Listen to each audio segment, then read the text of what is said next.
Nzale tonsembera nosigala kyekimu ekyenjagala nkubuulire. Nze kambabuulire ebintu bye nnina okukola. Kwagala, okuzala, kwagala abaana bange, mwami wange, bantu bange, family yange binasigaliza abafaani bange kubaweereza nnyimba. So si kipya. Okitegeera okundaba ne bump ndi mukyala mufumbo. Nkiyimba of course bw'oba mu love era feeling omuntu wo n'owuliranga nange okitegeera ng'okamuweereza but it's upon you to really forward that song to omuntu gw'oyagala yenna because love applies to everybody. This is not just for me naye buli omu mba muyimbidde just okambala bwambazi n'ogamba nti n'owuliranga gwe atayimbira omwagalwa waawo okayimbye munenga ndi mukwambala nene yanziza nnyo neyanzeege mbadde munayise kisuubira nga mmanyi ngenda baawo na famire yange ne ba boys bali n'abalala naye bane abayimbi bandaze omukwano saa 10 n'ezo omukyalo neyaze saa 8 bituseze mwenda wini nwajali eri angambe sigenda yimba iva kantuule butuuzi nkulabe n'abalala abatazze wano kati katonda mu mukwano mungi Evelyn gwawa abantu ate katonda musasuddemu kino twetegeera bwetegeezi and I think our friendship was meant to be. Yeah. Antegeera mutegeera ebintu byokola bwekozi. Sina nakugamba nti there's a formula. Kuba nyinza okulimba nti omulala nyinza ogamba nange nakola bwento nekigaana.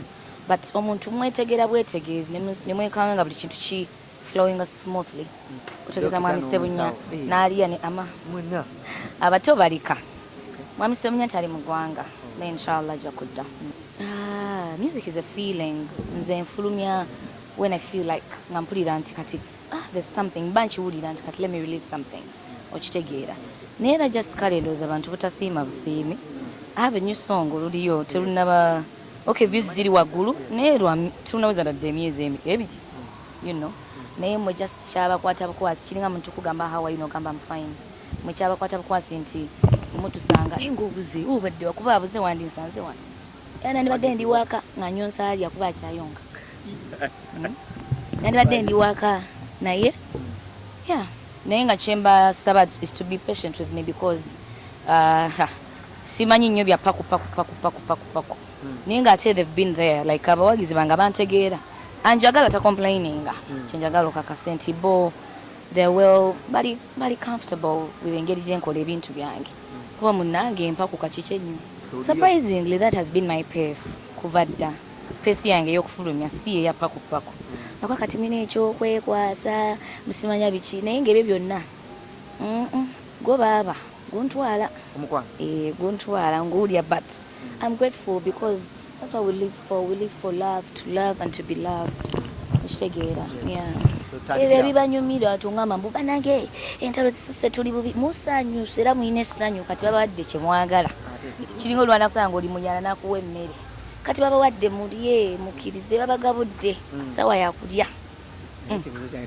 nkuzeemu ebyo mwagala temuyina nze siina buzibu ku bakyalawo bombi I love them both okitegeera sibalinaako buzibu that you would ask n'oba obasanze you know sibalinaako buzibu owulira naye nga we ŋŋambye nti ebyo mwagala munyumirwa kati munyumirwa mwena muli muti omanyi nga wona feeding akabane kakola kalinze kabake buli kimu kye mulinze but it's okay sometimes it's fun it's entertaining okitegeera nze nyinza okubba wennyo mbeera awo ndi ku byange wakuleetamu akakantu it's entertaining I love it nze njavaayo nze mpagira kyenkola akakomere kaba kayita wano teeka okugulemu eno nenteeka n'okugula okulala eno nentandika okuwagira because I love them both I can't take sides I love them both omwali eno omulala bombi mbaagala iPhone ne Nokia osinga kwagala zonna nzaagala tosobola kubanga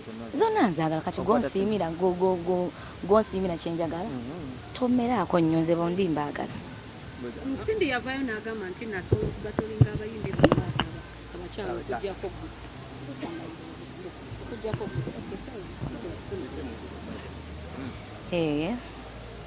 I'm humbled if that's what she feels. I'm humbled because abakyala tebatera kukkiririza mu balala not appreciating abalala but if that's the case I'm really humbled. Yeah. Tetujja kibuusa maaso lwaki tojoyininga federation ate nga naawe oli muyimbi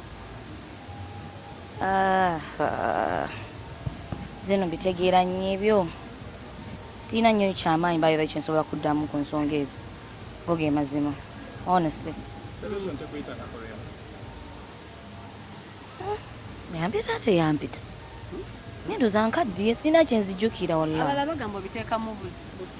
obwaki owulidde oli taata amaalo kati nze nsobola okumuteekako obusungu bwaki nga tulina omwana kati ama waawulira nti nyina obusungu taata waawulira ate okitegeera omwana kyagenda wala ava ku binowe mutuka kibiki testing 1 2 nekigwa but we have a kid so we're holding a respect for another okitegeera so there's no tewali nyombo simanya bikino all is well I wouldn't say anything for now naye ndowooza tunalaba inshallah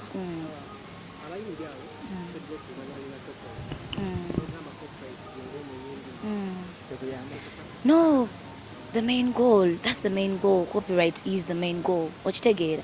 Kachiringa abamu. Abantu ambasolwana olutalo. Eri ababeera wano wansi kuki? Bagita batya? Ku front eno. Eri ababeera awo wakati. Kati nze ndi waka nkasuka ssaala na bisiibo mbasiibira nga mbasabira. Ekya copyright kiyite muze olutalo lwange ndulwanira waka.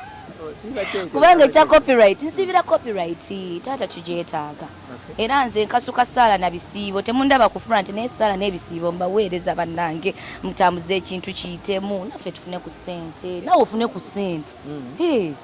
Mama, wali mu kivulu kya Misa Kisemapula aliwo akavidiyo akasakiragirwa social media akabakyala ababiri vidiyo Jasmine ne munne kale Nantongo wina buzibu ki n'abakyala ne bannange karate abankudde mu nsi honestly nze siri nnyo muntu wa ntalo saakalabye nandibadde nkugamba naye I wouldn't really start. I don't like fights between women.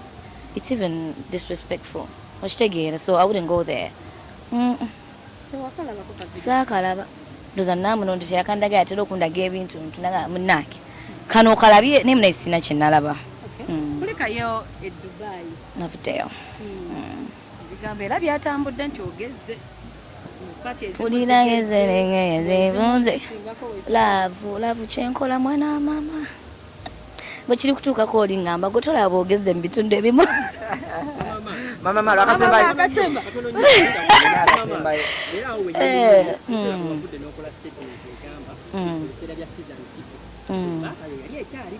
Yaliko baba.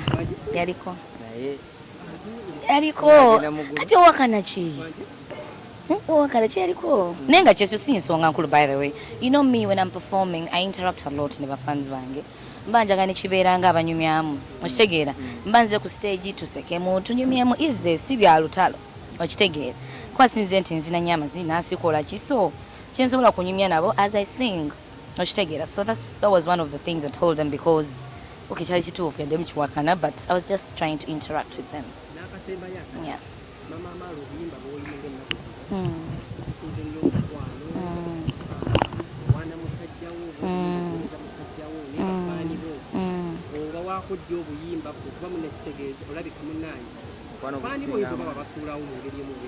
Bane omukwano gukolera buli omu sigwa mami Sewunya yeka.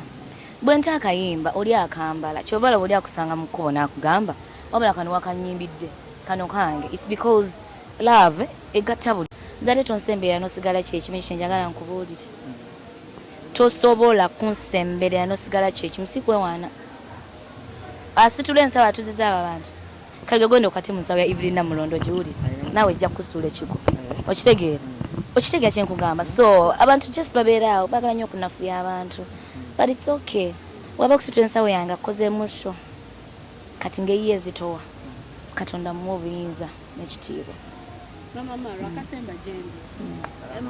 Kabibi kali mubanga kikati. Akako. Akako. Baby bump nabagamba kila ko expecting. Inshallah nze kambabuulire ebintu enyina okukola.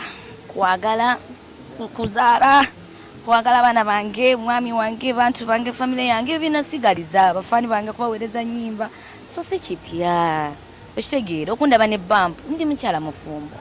Okitegeera. Oyibye okundaba nti oba lubuto luvuddeyo. It's okay. Bye benyina okukola bannange. Ate okitegeera kati bye bimu ku mirimu gyange egy'omu mutwe kuzaala. okitegeera kale kyo nja kikwolesa ga mwewunye nnyo okitegeera nga nawe nkusabira osumuluke bulungi inshallah mumuzuminge kusabira ozala omwana ow'amaanyi abeere ow'amaanyi mu ggwanga lino n'okuyisawo osumuluke bulungi abeere omwana nga mulamu talina walimu wonna ng'ali happy healthy nga mugezi alete emikisa ku gy'olina agigaba eje ebintu byeyongera okutambula abaana bajja n'emikisa naye noono tumukwasa emikisa gyonna mukama amuleeta kisobola mu bwo kyogamba ageze bugezi mwali naawe mwali ono mwana sewe naye buli